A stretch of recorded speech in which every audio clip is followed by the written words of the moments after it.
나는 이 영상을 만들기 위해 1년을 넘게 공부했다.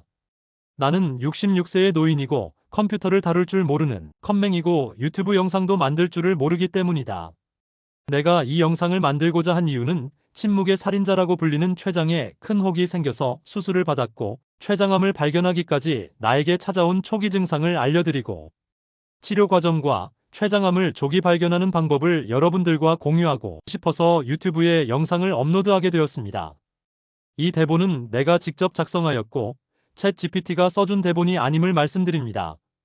나는 2019년 12월 26일 췌장에 생긴 4cm의 혹을 제거하는 수술을 받았고 5년이 지난 지금 살아있어서 이 영상을 보시는 분들의 건강관리에 도움이 되었으면 하는 마음으로 이 영상을 바친다. 나에게 찾아온 췌장암 전조 증상 크게 4가지를 말하겠다. 첫째, 몸무게가 줄어든다. 둘째, 설사를 자주 한다. 셋째, 편두통이 와서 진통제를 자주 먹었다. 넷째, 뱃속이 자주 울렁거렸다. 위 증상에 대하여 순서대로 자세히 말하겠다. 그때 당시 나의 몸무게는 55kg 정도였다. 몸무게가 줄어드는 증상은 나는 잘 느끼지를 못하였는데 주변 사람들이 나보고 다이어트 하냐고 자주 물어볼 정도로 줄어들고 있었다. 그런 말을 듣다 보니 나의 바지 사이즈가 약간 헐렁하다는 느낌을 받았었다. 설사하는 증상은 어느 날부터인가 화장실을 자주 드나들고 있었고 묽은 설사를 자주 하였고 가끔 정상변을 볼 때는 변이 물 위에 떠 있는 것을 가끔 보았고 하루에 화장실을 최소 3회 이상 5, 6회는 갔던 것 같다. 이유를 모르는 설사 증세로 화장실을 자주 들락거리는 것도 보통 귀찮은 것이 아니며 매일 안주로 고기와 술을 마셔서 설사를 하는 줄 알았었다. 편두통은 왼쪽 뒷머리가 자주 아파서 진통제를 자주 먹었다. 편두통은 아파본 사람은 잘 알 것이다. 나에게 편두통은 맥박이 뛸 때마다 머리가 욱신거려서 진통제를 자주 먹었으며 일상생활은 고사하고 잠도 제대로 잘 수가 없었다. 마지막으로 속이 더부룩하고 울렁거리는 증상은 12월 16일경부터 심해졌다. 울렁거리는 증세가 나타나면 밥도 술도 전혀 먹지를 못하였다. 내가 태어난 곳. 나는 1958년 10월에 충남 서산에서 태어났다. 현재 나이로 66세가 되었다. 나는 평소에 술과 담배를 즐겼다. 나는 하루에 담배를 한 갑을 피웠으며 술은 매일 소주를 한 병 이상 마셨었다. 술과 담배는 췌장에게는 최악의 존재다. 담배는 군 생활하면서 배웠으며 몸에 좋지도 않은 담배를 이때까지 꾸준하게 열심히도 피워댔다. 내가 젊어서는 술을 아예 마시지 못했었다. 처음에는 청아라는 술을 마셨었는데 어느 날부터인가 소주를 조금씩 마시다 보니 매일 소주를 마시게 되었고 나의 집에는 소주를 박스째로 사다 놓고 마셨었다. 그래서였을까? 2주 전부터 몸에 이상을 느끼기 시작했다. 갑자기 몸무게가 줄어드는 느낌이었고 늘 피곤하고 설사도 자주 하였으며 무엇보다도 식욕이 줄고 배가 불편함을 느끼고 있었다. 그날도 선배 2명과 같이 술자리가 벌어졌는데 술을 한 잔 받아놓고는 뱃속이 울렁거려서 도저히 마실 수가 없어서 선배가 잠자는 방에 들어가서 누워 있었고 결국에는 좋아하는 술을 한 모금도 마시지 못하고 그냥 집으로 돌아올 수밖에 없었다. 이러한 증상이 있어도 그러다가 좋아지겠지 하고 대수롭지 않게 생각하고 있었는데 날이 가면 갈수록 속이 울렁거리는 증상이 심하게 찾아왔다. 어느 날은 아침부터 울렁거렸으며 또 어느 날은 점심때에 울렁거렸고 다음 날은 저녁 시간에 울렁거리는 증상이 찾아오니까 밥도 제대로 먹을 수가 없었으며 그렇게 좋아하는 소주를 한 모금도 마실 수가 없었다. 나의 그런 모습과 증상을 보고 주변 지인들은 병원에 한번 가보라고 말하곤 하였으나 그럴 때마다 병원에 갔었는데 스트레스라고 하더라고 말하고 실제로는 병원에 가지를 않았었다. 누구나 병원에 가기를 좋아하는 사람은 없지 않은가. 그러나 시간이 가면서 나도 도저히 참을 수가 없어서 그런 증상이 찾아온 지 2주 만에 나는 군포시에 위치한 종합병원에 찾아갔으며 나는 최 교수님에게 진료를 받게 되었다. 최 교수님은 나의 진료 차트를 쭉 보시더니 나에게 하는 말이 위, 대장 내시경을 한 지도 얼마 되지 않았으며 의심되는 곳은 췌장밖에 없으니까 췌장 CT를 한번 찍어보자고 하셨다. 나는 곧바로 병원 1층에 있는 CT 찍는 곳으로 갔다. 췌장 CT를 찍으려면 팔에 조영제 주사를 맞아야 한단다. 나는 생전에 병원에도 자주 와본 적이 없지만 조영재가 어떤 주사제인지도 그날 처음 알았다. 윗옷을 환자복으로 갈아입고 팔에는 굵은 주사 바늘을 미리 꽂아놓고 기다린다. 그리고 CT 기계에 올라가서 누우면 팔에 꽂아놓은 주사 바늘에 조영재 약을 주입한다. 조영재를 주입하고 약 10초 정도 있으면 온몸이 뜨겁게 느껴지며 CT 촬영이 시작된다. 촬영 도중에는 자꾸만 숨을 쉬지 말고 참으라는 말을 참 많이도 들었다. 나중에 알았지만 숨을 들이쉬고 참으라는 말은 췌장이 등 쪽에 붙어 있어서 췌장이 잘 찍히게 하려고 그렇단다. CT 촬영이 끝나고 잠시 후에 결과를 볼 수 있었다. 결과를 보려고 최 교수님에게 갔는데 나는 들어도 믿을 수 없는 검사 결과를 들었다. 나의 췌장 미부에 4.5cm의 혹이 자라고 있다며 이 정도 크기의 혹이면 느낌이 좋지 않다면서 내일 다시 MRI 촬영을 해보자고 하였다. 췌장은 약 15cm의 크기로 가늘고 긴 장기이며 사람에게 있어서 매우 중요한 장기이며 췌장이 위치한 곳은 사람 몸 장기 뒤 등 쪽에 붙어 있다. 췌장은 3등분으로 나누어 부른다. 머리, 몸통, 꼬리. 나의 췌장의 미부란 꼬리 부분을 말한다. 내일은 토요일인데 병원에 MRI 예약자 명단을 보고 나의 예약 시간이 정해졌다. 내일 오후 1시 30분에 예약되었다. 나의 장기인 췌장에 큰 혹이 있다니 나는 도저히 믿어지지가 않았다. 4.5cm의 혹이라면 혹시 암은 아닐까? 췌장암은 수술도 어렵고 수술해도 완치가 어렵다고 들었는데 나에게 췌장에 큰 혹이라니 머릿속이 먹먹해졌다. 나는 집에 혼자 가면서 아무 생각도 없이 어떻게 왔는지도 생각이 잘 나지가 않았다. 집에 와서도 멍하게 앉아서 허공만 주시할 뿐이었다. 다음날 오후 1시 30분에 병원에 가서 MRI 촬영을 약 30여 분 동안은 찍은 것 같았다. 오랫동안 촬영을 하니까 기계 소리가 시끄럽기도 하고 힘이 들었다. 금요일날 최 교수님은 월요일 오전에 검사 결과를 보러 오라고 하셨다. MRI 검사 결과를 빨리 보고 싶었지만 그날이 토요일이라 어쩔 수가 없었다. 그리고 집에 왔는데 그 시간부터 시간이 가지를 않고 멈추어 있는 것 같이 지루하게 느껴졌다. 나는 15년 전에 이혼하고 혼자 살고 있었기 때문에 누구에게 말도 못하고 혼자 고민하고 있어야만 했다. 그렇게 일요일이 가고 월요일이 되었다. 속이 울렁거려서 음식도 제대로 먹을 수가 없으니까 몸은 자꾸 야위어가고 기운도 없으니까 병원에 가는 길이 속아 도살장에 끌려가는 기분이랄까. 병원에 가는 발걸음이 무겁게만 느껴졌다. 최 교수님은 나에게 MRI 촬영 결과를 말씀해 주시는데 췌장 미부의 혹의 크기가 4cm로 CT 결과보다는 0.5cm가 줄었지만 결코 작은 혹이 아니라며 수술을 해야 할 것 같으니까 췌담 담당 교수님에게 자세한 설명을 들으라며 나를 췌담 교수님에게 가라고 했다. 나의 췌장의 꼬리에는 4cm의 혹이 달려서 커지고 있었다. 나는 췌장 수술 전문의 교수님의 얘기를 들으러 갔다.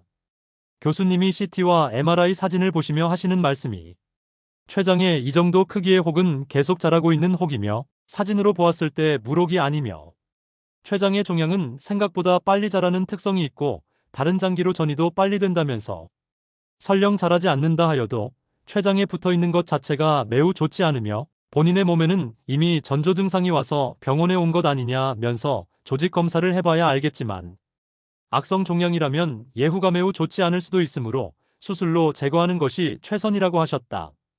그 말을 듣는 순간 눈앞이 캄캄해지는 것이 아무 생각도 나지 않았다.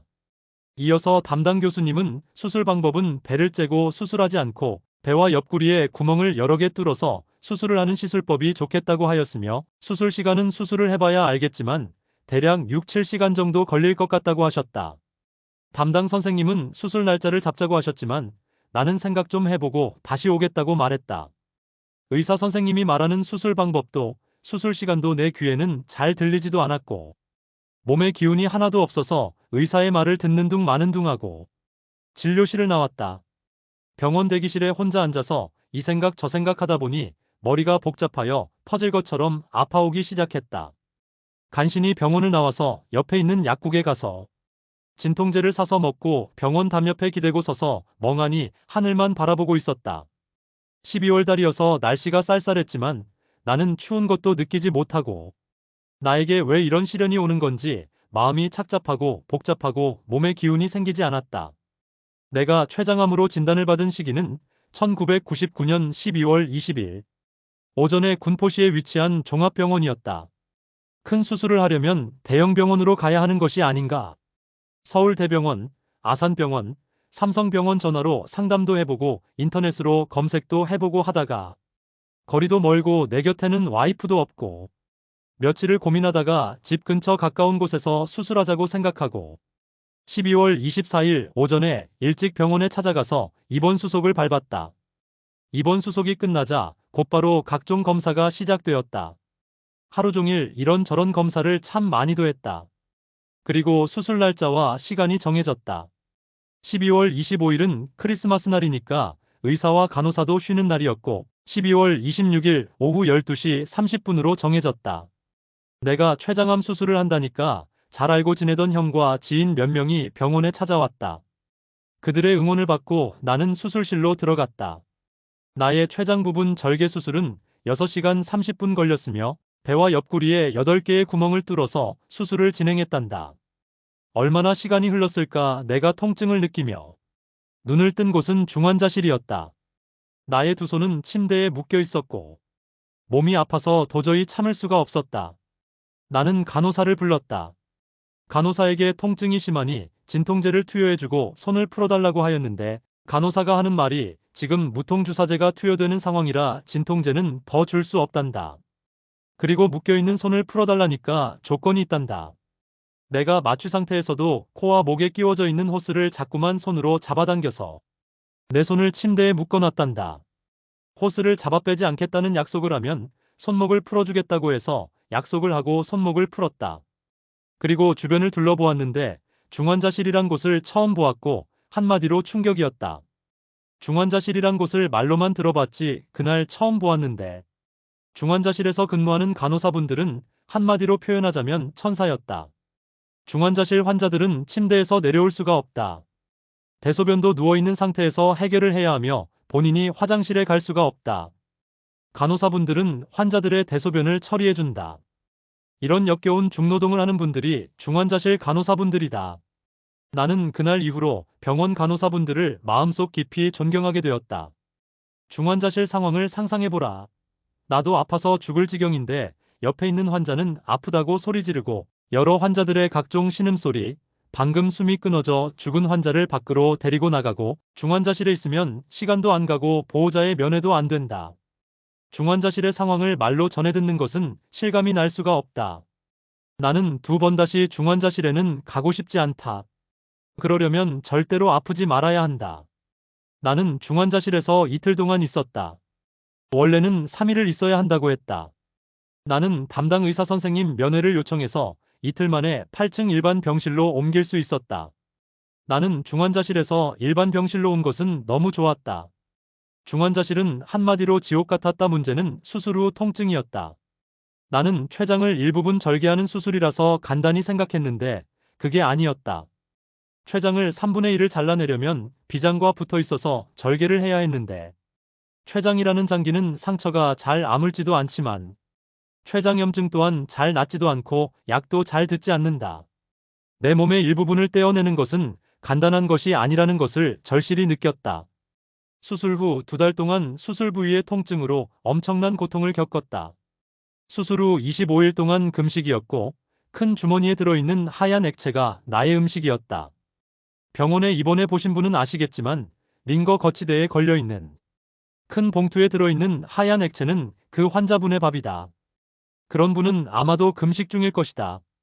나는 수술 후 통증이 너무 심하니까 잠도 제대로 못 자는 것은 당연하고 하얀 액체의 밥이 나에게 맞지 않는지 설사를 자주 했다. 너무 아프니까 차라리 죽는 것이 낫겠다는 생각도 했었다. 그리고 잠을 좀 자보려고 수면제를 달라고 해도 일주일치를 주지 않는다. 수면제는 이틀에 하나를 준다. 잠은 침대에 앉아서 의자에 앉아서 잠깐 쪽잠을 자는 것이 전부다. 내 몸 옆구리에는 2개의 호스가 꽂혀 있다.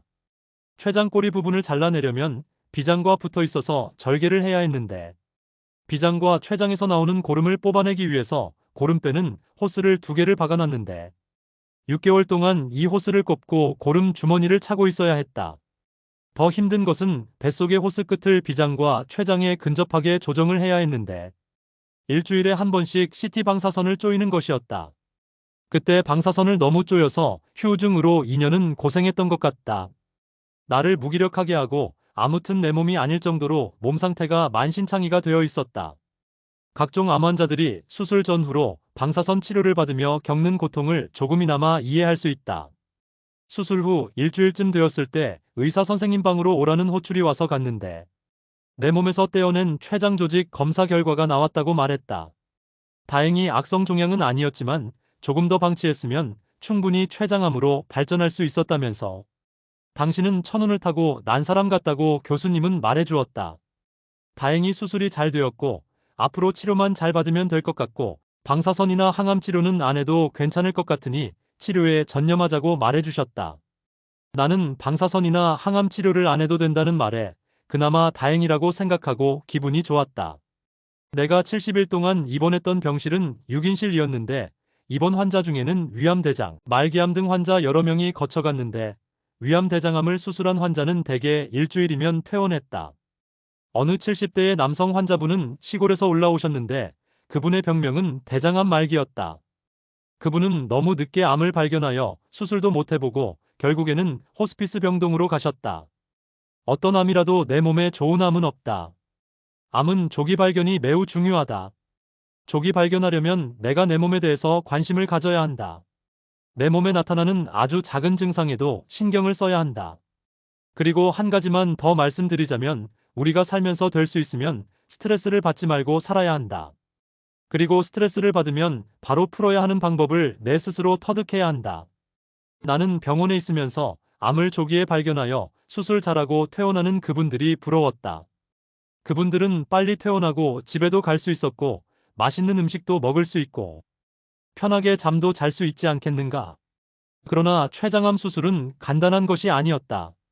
또한 췌장암은 조기 발견이 어렵고 암 중에서도 조기 사망으로 악명이 높은 암이고 췌장염 또한 잘 낫지 않는 악질 염증이다. 나는 췌장암 초기로 조기에 증세를 보였고 수술을 할 수 있어서 살 수 있었다.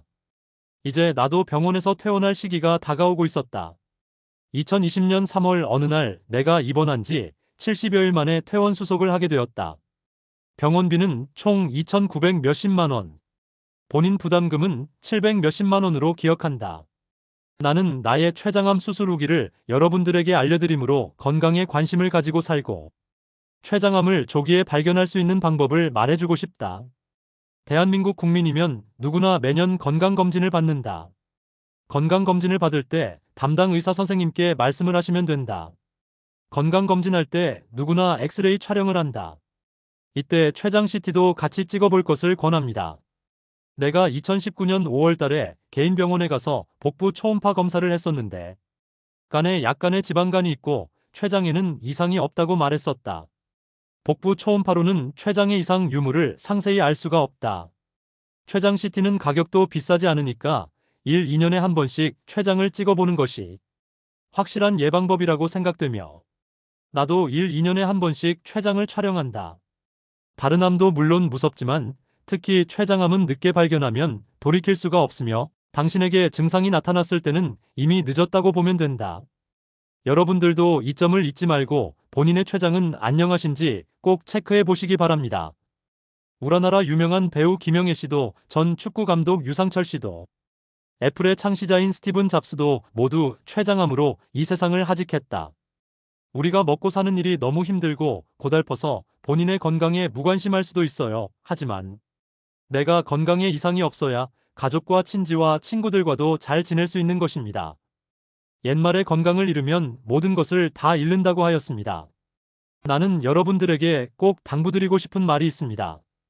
여러분들은 일부러라도 병원에 가셔서 췌장 CT를 찍어보세요. 가격은 10몇만 원 합니다. 1년으로 계산하면 한 달에 1만 원 꼴합니다. 본인이 담배를 즐겨 피우고 술을 자주 마신다면 췌장 CT 촬영을 미루지 말고 당장 병원에 가셔서 나의 췌장은 안녕하신지 꼭 한번 체크를 해보세요. 나의 췌장을 확인하고 나면 내 마음이 얼마나 편한지 모릅니다. 나는 직접 췌장의 일부분을 잘라내는 수술을 해봐서 그 수술 후 엄청난 고통을 잘 알기 때문에 여러분들에게 자신있게 말씀을 드릴 수 있는 것입니다. 본인의 췌장 이상 유무를 정확하게 알 수 있는 방법은 방사능 걱정 없는 초음파 검사와 췌장 CT 촬영입니다. 본인의 몸에 췌장암 전조 증상이 올 때까지 기다리지 마세요. 제가 드릴 말씀은 거의 다 드린 것 같아요. 이 영상을 보시고 혹시 궁금하신 점이 있으면 저의 이메일로 문의를 주시면 답변을 드리겠습니다. 여기까지 재미없는 영상을 봐주셔서 대단히 감사합니다. 영상 말미에서 저도 한마디 해보겠습니다. 이 영상을 주변 분들에게 꼭 공유해 주시고 좋아요, 구독도 같이 눌러주시면 저에게 큰 힘이 되겠습니다. 여러분들 무조건 건강하십시오. 감사합니다.